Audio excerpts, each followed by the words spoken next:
Assalamu alaikum masu sauraro. A yau muna ɗauke da tatsuniya tsakanin mace mai ciki da gira-gizan daji. A zamanin da a cikin wani ƙauye mai suna Durumi, akwai wata mata mai suna Aisha, wacce ta kasance matashiya mai ciki. Aisha da mijinta Musa sun daɗe suna neman haihuwa amma ba su samu ba, har bayan wasu shekaru 12. Lokacin da labari ya zo cewa tana da ciki, farin ciki cike da zuciyar iyalinta da duk mutanen ƙauyen. Duk inda Aisha ta wuce, mutane suna yi mata addu'a da fatan ta haifi jariri lafiya. Sai dai duk wani farin ciki yana zuwa da jarabawa. Lokacin da Aisha ke da wata 8 da cikinta, wani babban masifa ya faru wanda ya juyar da rayuwarta gaba ɗaya. Rana ce mai kyau da aka shirya wani babban biki aure a ƙauyen. Duk mutanen ƙauyen sun tafi bikin har da mijin Aisha, Musa. Aisha ko saboda jikinta yana da nauyi sosai sai ta zauna a gida don hutu. Da ta zauna a tsakar gida tana gyara ganye da kayan miya. Amma a cikin zuciyarta tana jin tsoro. Wani abu yana sanya jin kamar wani abu mai muni zai faru. Dare ya yi, Aisha ta zauna a cikin ɗaki don ta huta.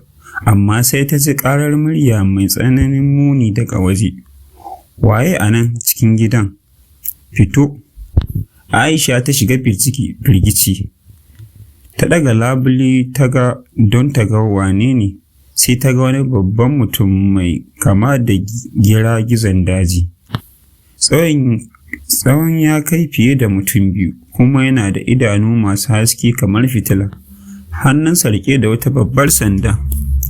Gira-gizan daji ya fara wayewar tsoro. Aisha ta nemi mafaka a cikin ɗaki, amma gira-gizan ya riga ya gane akwai mutum a gidan. Ya ce da ita cikin murya mai tsawa, "Ke mai ciki, na ji labarin cewa za ki haifi jariri mai albarka wanda zai zama babban jarumi a wannan ƙauye. Amma ina so ki san cewa wannan jaririn ba zai rayu ba idan ba ki bani abin da zan ci yanzu ba." Aisha ta firgita, amma ta ce cikin sanyin murya, "Babu wani abinci a gidan nan. Amma ka bari mijina ya dawo, zan ba ki abincin da kake so." Gira-gizan daji ya yi dariya mai tsoro ya ce, "Idan mijinki ya dawo, zai gane cewa na zo.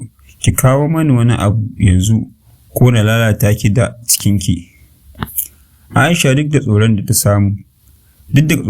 ta samu ƙarfin zuciya, ta fara roƙon gira-gizan daji, "Don Allah ka bari da abin da ke cikina. Na daɗe ina neman haihuwa. Wannan jariri shi ne fata na a duniya." Sai gira-gizan gizo ya tsoke fuska ya ce, "To, zan bar ki a yanzu, amma dole ki bani alƙawarin cewa za ki kawo mani jariri nan da shekara 1 bayan kin haife shi. Idan ba ki kawo shi ba, zan dawo da ƙarfi, kuma ba ni kaɗai ba." Aisha ta ji wani yanayi na tsoro wanda ba ta taɓa ji ba, amma don kare kanta da jaririnta sai ta yi alƙawari tana roƙon Allah da ya cece su daga wannan masifar. Gira-gizan ya bar gidan, amma kafin ya fita ya bar wata alama ta hannu a kan ƙofar ɗakin Aisha, yana cewa, "Idan kika saba alƙawari, wannan alama za ta zama miki fitina."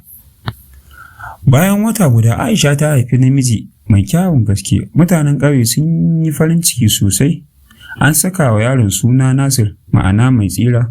Musa da Aisha sun yi iyakacin ƙoƙarinsu wajen kula da Nasir. Suna yi masa addu'a duk lokacin da suka tuna da masifar gira-gizan daji.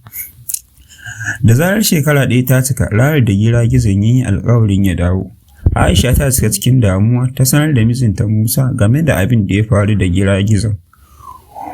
Kuma Musa ya girgiza da labarin, sai ya ce mata, "Ba za mu bari ya ɗauki ɗanmu ba. Zan kira dukkan maza na ƙauye mu shirya muƙabala da shi." A daren ranar, gira-gizan daji ya dawo yana ihu tare da tsawa wanda ya tada hankalin mutanen ƙauye. Ya tsaya a tsakiyar ƙauyen yana cewa, "Aisha, fito da jaririn da kika yi alƙawarin za ki bani. Idan ba haka ba, zan hallaka wannan ƙauyen baki ɗaya." Mutanen ƙauyen suka firgita, amma suka fito tare da wasu dattawan da suka ce, "Ba za mu taɓa bari ka ɗauki jaririn nan ba. Idan ka kuskura ka taɓa wani abu a nan, mu ma za mu yi maka barazanai." Aisha duk da tsoron ta durƙusa ƙasa tana roƙon Allah da ya ceci ɗanta.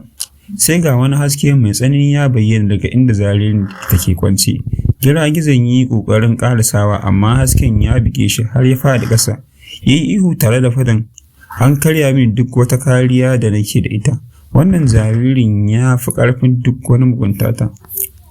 Ƙarshe giragizan daji ya sulale da gudu daga ƙauyen, kuma daga wannan rana ba a sake jin labaransa ba.